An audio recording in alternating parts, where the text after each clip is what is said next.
Poems by Papa. Three sounds of light. Perfectly still I lay, only the beating of my heart.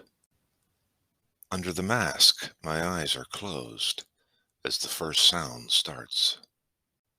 I exhale at the pause, yet I have little fear.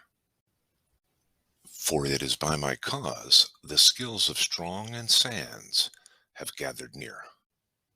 A brief moment for me to think and dream, as they realign the target of the implacable beam. The second sound begins, adding greatly to the first. I am unnatural once again under the invisible momentary burst.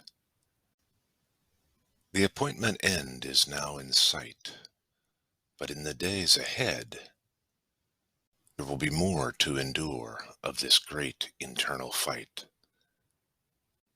The third sound begins, the final fire beyond the bright.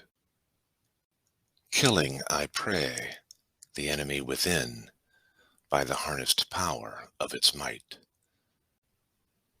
Now I return home to a care that each night awakes, a care that stands ready as each day breaks, a care and a promise for what will soon again be, when the full beauty of his light returns in me.